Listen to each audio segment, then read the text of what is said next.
ශ්‍රී ලංකාවේ එක්තරා බෞද්ධ සංවිධානයක් ජාත්‍යන්තර LTTE ඩයස්පෝරාවේ අවශ්‍යතාවය ඉටු කරමින් සිටින බවට අමාත්‍ය විමල් වීරවංශ මහතා දැඩි ලෙස චෝදනා එල්ල කළා.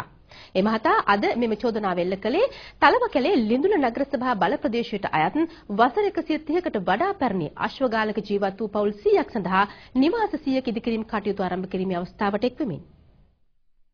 කාලේ මුස්ලිම් ජනතාවට විරුද්ධව සිංහල ජනතාව උසිගන්නපු ඒ සංවිධානයට ආධාර උපකාරී කරලා තියෙන්නේ නෝර්වේ රාජ්‍යය. ඒ කණ්ඩායමක් නෝර්වේ රටට එක්කන් ගිහිල්ලා. එහෙදි ටැමිල් ඩයස්පෝරා එකේ කියන්නේ කොටි නායකයෝ මුණ ගැස්සලා. දෙගොල්ලෝ සාකච්ඡා කරලා. ඇමරිකාවේ ටැමිල් ඩයස්පෝරා එක හම්බුනාලු ඊළඟට නෝර්වේ කෙනෙකුළු මේ මුණ ගැස්වීම කළේ.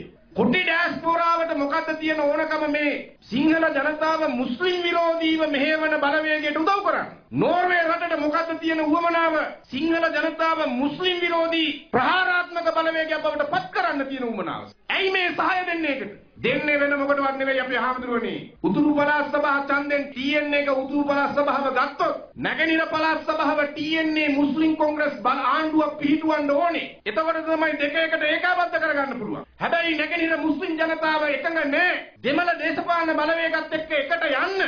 ඒ නිසා එය කැමති නැහැ TN එකත් එක්ක එකට එකතු වෙලා නැගෙනහිර පාලනයක් පිහිටවන්න. නමුත් ඒකට අකමැති නැගෙනහිර මුස්ලිම් ජනතාව ඒකට කැමති වෙනවා සිංහල මුස්ලිම් ගැටුම මෙතන හැදුවම.